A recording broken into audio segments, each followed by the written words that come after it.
Hi, Devon. Thank you for having me. I'm really excited to talk to you. What you do is really impressive. Personally, I've used your content. I think I'm a pretty good Zendesk administrator, but I've had to at times use your content to get a job done. And you have been producing content for around 3 years now, which is really impressive because it's hard to, the consistency is hard and you do it often. How do you do it? Wow, very interesting question. So first off, very humbling what you mentioned. And we should tell the audience that I was actually the one who reached out to you. So that's why I'm here. He reached out to me very formally. It said, hi, Devon. How are things? Excited for the new year. And I said, oh my God, Dominic, don't small talk me. You're like a Zendesk celebrity to me. And immediately jumped into it. How do you keep up with the consistency of the content that you put out? It's a lot. You do a fantastic job. Thank you. So yeah, this is by far one of the hardest things that I had to do in my life, to be consistent about things. This is the result of me reading a whole bunch of books on trying to be, a better person and a better entrepreneur. And everybody keeps talking about consistency, and that. Before I started just, whipping myself of not having the results that I wanted, I figured, okay, let me at least try to see, to try to do all of these things that other people are talking about that you should do that usually gives out results.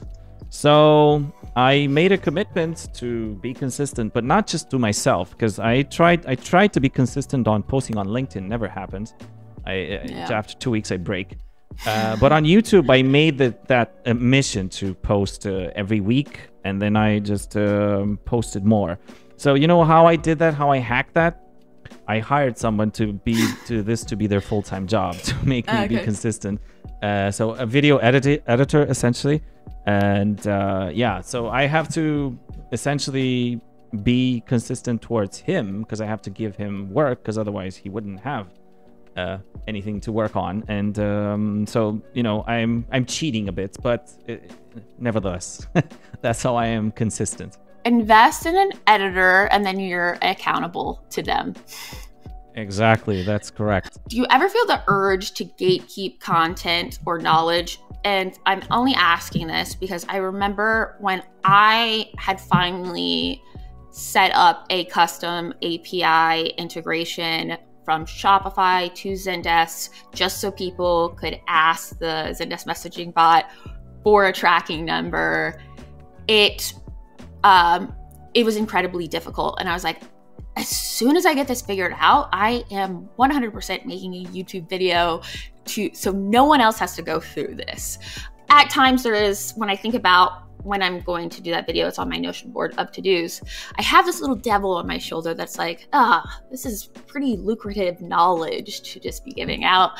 Do you ever have that, like, ooh, this is, I don't know, like, or do you ever feel the need to maybe give them 75% or? Yes, of course. I battle with this in my head all the time. Yeah.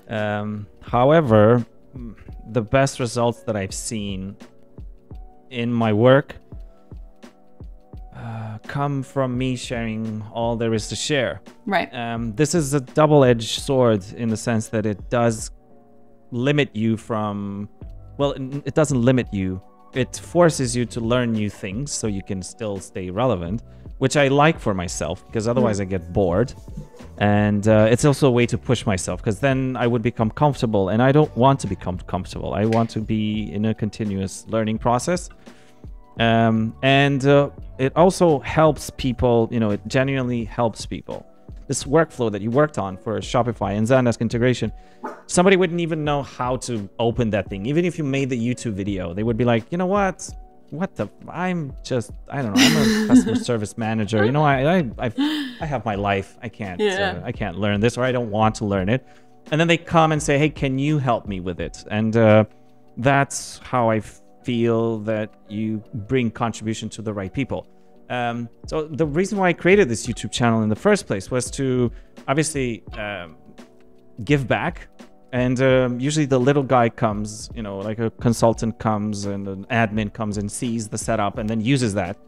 And usually small companies of maybe 1-2 people strong, you know, they come and they see those videos and they implement that, and that's great. And then companies that, you know, have a budget and they have a customer service manager and a customer experience manager, they are tied up in their own work, so they want, you know, they need help. They just say, you know what, how much? I can't be bothered with this stuff. So you know, that's the win that I get back from sharing all this content, I guess. With your experience, what are the clients or the red flags in which you're like, not a good fit for me? For me, it's being brought in by, you know, a C-suite executive, getting on that kickoff or that consultation call, and immediately the customer support manager is not welcoming any sort of help.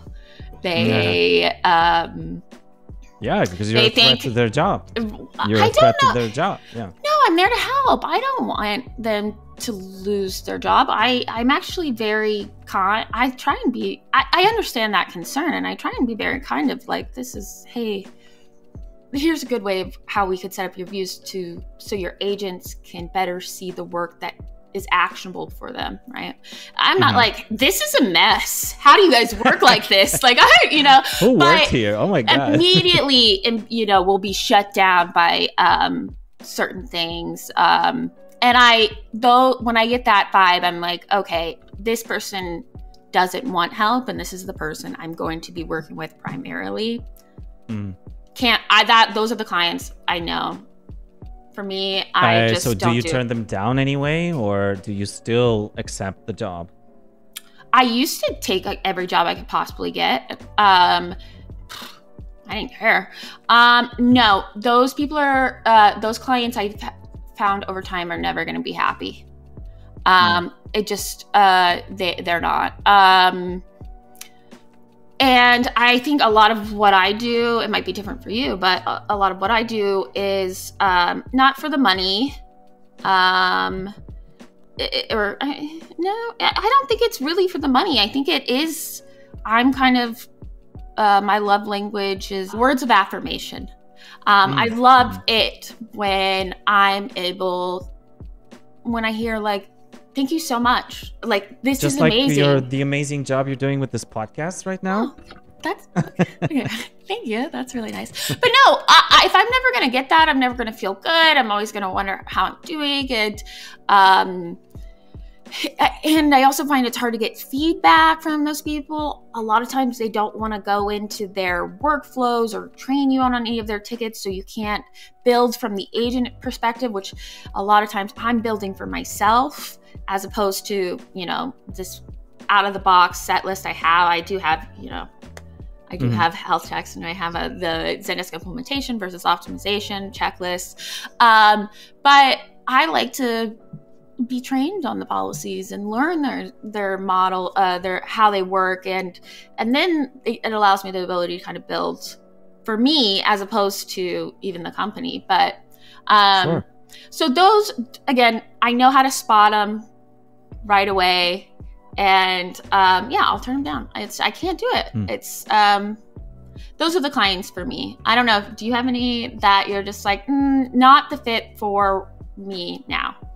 Yeah, I do. I have a few, and I'm wondering when am I ever going to learn, because I do spot them, and it keeps happening that they not disappoint me, but they give me a hard time.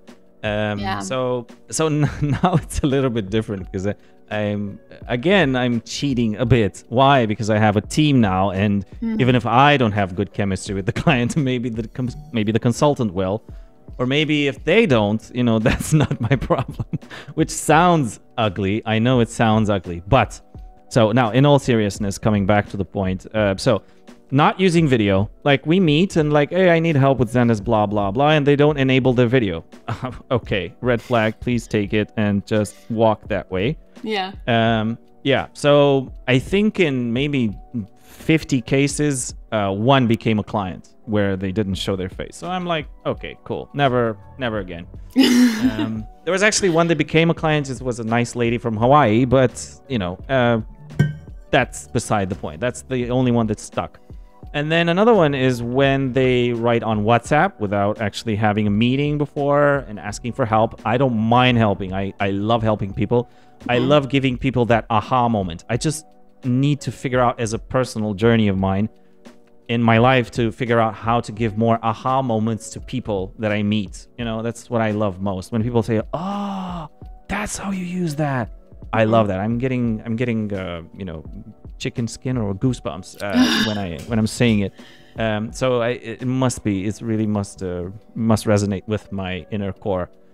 Yeah, there was one where they ask for help on WhatsApp or call me directly without scheduling a call. You know, I'm a millennial. I destroyed the doorbell industry. You know, I text when I'm down there. I don't ring the bell. I'm not some kind of a wild animal. So I don't appreciate when people just, you know, stumble in my house with their dirty shoes.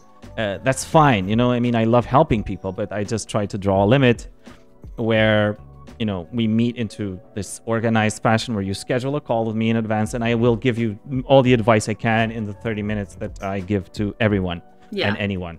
So so that's what I don't like. Another little red flag.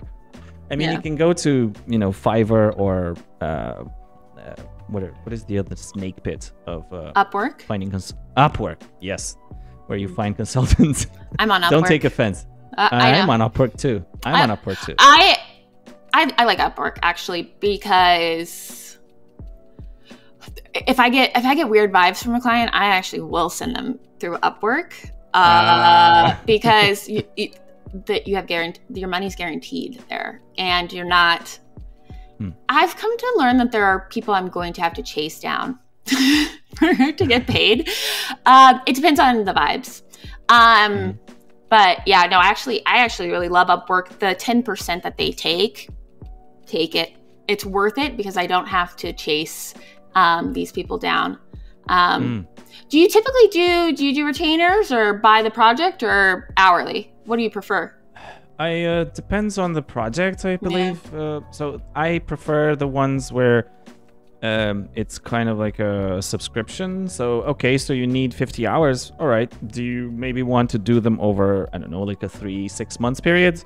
I prefer that. Why? Because people get more. Instead of giving them 50 hours in a month, the information doesn't stick because it's too much. And you have your regular job, you know, you work 8 hours a day on your thing.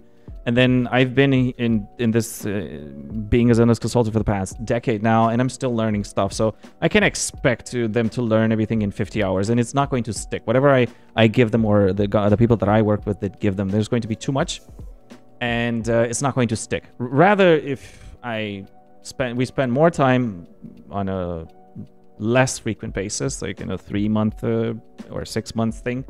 Yeah, the information sticks because you just go one feature at a time, or, you know, a few workflows at a time, and they get more because they can ask more questions, which are not going to be billed on Slack. Like, hey, how do I do this? Or do you think I should do this? Yes or no, or maybe try this other thing, which is like very quick thing for a consultant, right?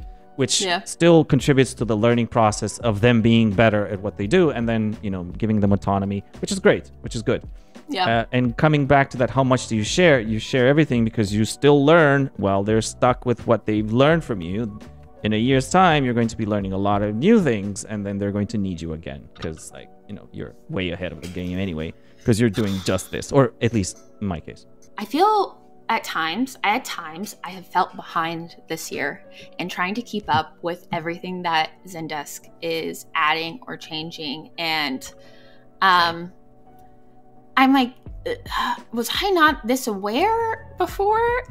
Or is this are they really making this many changes? And I say this all the time, but I'm like, what is going on over there? What are they planning? Because they are doing, I just feel like we got so little for so long.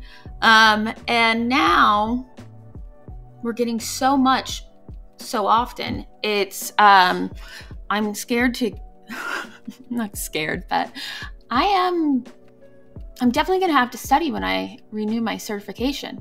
There's a lot that's changed. I have a question for you. Has it ever happened to you that a client made you aware of a new feature? Where, like, you're in the meeting, like, what do you think about this feature, Devon? And you're like, it's a great one. Well, I don't know how you reacted, but I was like, oh, I didn't know this came out. Thank you for telling me. Very embarrassing moment for me. Okay, so what I will say is, while I don't think I've ever been explicitly taught something from a client, I definitely gone into accounts and seen triggers, and I'm like, that's a good trigger. I've never seen that before. I'm screenshotting that. I'm putting that in my Zendesk knowledge base in Notion. Never thought to have that as a, you have your set, assign, notify. Never thought to have that set the ticket in the beginning. So there have been triggers I've seen that other people have built that I'm like, that's good. I'm saving this one for sure. Yeah, I've made a decision to not remember triggers. I just screenshot them and like, okay, I can't be bothered to remember all of this stuff. At least from what I've come to understand is what you mentioned earlier. Like, if you understand the business and how they operate, then it's just a matter of pushing some buttons in Zendesk to just bring that to life. I don't know. This is how I feel. If you tell me and it's clear for me what you want from me, then I can go figure it out. And there's more than one ways to do it, right? In Zendesk. I feel a lot of clients don't know what they need, though. It's a problem. Definitely. Yeah. So, like, I'll have clients who will ask for certain reporting, and I'm like, what are you going to do with this? I'll build it. I will build whatever you want. I'll build this entire 10-tab dashboard. But who's going to be looking at this, and what are you going to be using? And also, you have pending automations. So full resolution time's not going to be like, so like but somebody else might just go in and just build that, So I tend to ask more questions of like, what are you using this for? Maybe there's a better metric we can look into. If you want to see ticket solves per day over week, and you say, I'm worried about agents only logging on every 2 hours, I'm like, we can get you hourly dashboards, things like that. So I tend to ask a lot of questions when it comes to reporting, because the people that hire me to do reporting for them just go over the top and want a million dashboards. And then when you have our reports, and then when you have so many, I feel you pay less attention to the actual important ones. So I don't like to, and it's not a lazy thing, but I don't like to add 30, 40 reports into one dashboard if you're only looking at 3 of the reports, Yeah, well, people come with this preset idea of what they want because they read it in a book, or I don't know, management said that those are relevant, but maybe for the organizations these are not relevant. I actually watched a podcast, Jeff Bezos on Lex Friedman, and he said that there are some metrics that these question to why do we really need it, because we didn't invent it, somebody did, and they invented it for a purpose which might not apply to our case. So why are we even tracking this? And I found that to be true in many cases. Has it ever happened to you in your history that somebody hired you to ask you to find the weak link in their team so they could fire them? Have you ever done that in your reporting? Not in those words. They haven't. They've certainly, I think the way it's often phrased is forecasting headcount. And I think there's moments where it's okay to do, not saying that I do it, but I have enough empathy to recognize that if somebody is doing tickets for 5 hours and then in the last couple hours of the day, they just want to do some simple tickets, cool. There are the people that log on for 2 hours a day and grab all of the easy tickets, throw them into their open. I'm going to call that out. Yeah. And I do. Anytime I build reports for people, I will ask them, hey, what's their role? What's their responsibility? If we're doing some sort of agent performance deep dive, just so I can understand. And also so I'm not like, this has happened before a long time ago, where I'm like, hey, just so you know, Dominic has 2 hours of activity logged in Zendesk each day. He is the top performer, but when I look at the contact reasons for all the tickets, they are all refunds. So I would recommend making him aware of, the fact that you know this, and see if the behavior changes. Because I find this happens most often with support agents who have been there a longer time, are a little burnt out, can get away with it, and their numbers are consistent and nobody's kind of paying attention. So what about you, though? Because that is an interesting question. It has happened, yes. It has happened with a very direct, specific intent, without forecasting headcounts, but rather, I need to get 2 people out. Oh, wow. Who are these? I don't think I've really had that. I've had people fired because of the reporting I've done, for sure. So that it could be that wasn't just explicitly said to me, that was the purpose. I think it's good to have insight into all of the agents' work and their contributions, not necessarily so you can know who the bad apples are, but also to know who's working with integrity and who you might not be appreciating as much. At an old organization I used to work at, there was a guy on my team who was let go because they felt he was underperforming in ticket solves, because that was their main metric. And I actually was very vocal and really disappointed by the decision, because every day when I would log in, he was on the first ticket in the inbox. He was doing the tickets that everyone was skipping and really challenging himself. And yes, asking a lot of questions in Slack. So it might not have seemed like he knew anything, but he was working hard on the tickets that no one else wanted to do.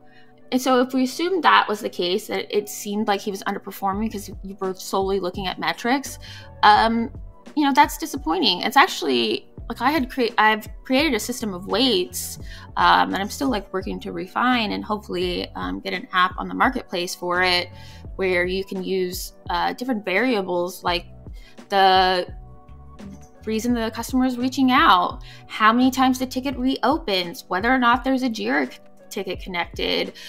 I think ticket weights, and I've been screaming this from the mountaintops for a long time, is super important. You can't go based on a value of 1 for solved tickets and call that, tell to your agents, hey, I expect you to solve 60, 80 tickets a day. That's your, because what does that lead to? Cherry picking. Cheating, Cheating. And then also doesn't incentivize people to take on complex ticket types that, require those, those other systems that might not be as fast. Ideally, they're integrated all into Zendesk, but it's something I'm actually really passionate about, and I used to be a lot more vocal, but there's only so many times you can keep saying the same thing over and over. At least what do you think about that? Because there are people, their content strategy, and a lot of people say this is a great content strategy. You'll never catch me doing it. But repost it. Repost it 5 times. No one cares. And I'm like, I see people repost the same thought 5, 6 times, and I'm like, I notice. I know what you're saying. I think you can reuse an idea, but you can't. I'm reusing ideas. I'm recycling ideas, but offering a meaningful experience means to be prepared, to anticipate, to be proactive. That's stuff which I can't really leave out or try to reframe as much as I'd like to, because I sometimes fall asleep in my own thoughts, and voicing those thoughts, or even having to write the script for a new video. I'm like, oh my god, this again. It's like, how many times do I have to hear it? I'm imagining somebody is actually seeing all of the videos, and they're going to be boo. I think your videos are great. They're not too long. which is one of my biggest pet peeves. They're very informational. It's great. I mean, I think you do a great job. I have a question for you. Wow. So it's going to be, I want to know how do you get customers? Upwork, referrals. Some people find me organically through my website, which I'm not very good. It's not SEO optimized, which is, I always find interesting. I get probably 2 of those a month where they reach out. I work with a lot of small organizations though, or I would say smaller, with less than 100 employees. And I really like it. They want you to move fast. I want to move fast. I'm a quick starter. I get energy from starting new projects, fixing things really fast. I don't particularly love long-term clients. Sorry to any long-term clients if you're listening. I have a few that, I kind of just their on-hand Zendesk administrator. I would say probably half come from Upwork, and I like that because the income is steady, and then I can be relaxed about the retainer clients if they're late and stuff like that. If I was only working with, clients I had to invoice manually and all of that stuff, there's a lot of security in Upwork, so I actually want to keep it at that ratio for sure. So we have a segment on our show called 2 Bad Things. So I'm gonna give you 2 bad things and you tell me which one is worse. Overcomplicating ticket forms or neglecting knowledge base maintenance. Overcomplicating forms. Yeah, why? Because it slows down agents' work and they tend to be unproductive if they don't have a quick way to solve a ticket, and they tend to find workarounds to actually go through workflows and solve tickets, which takes up agent time, which leads companies to have to hire more people, and they don't like that.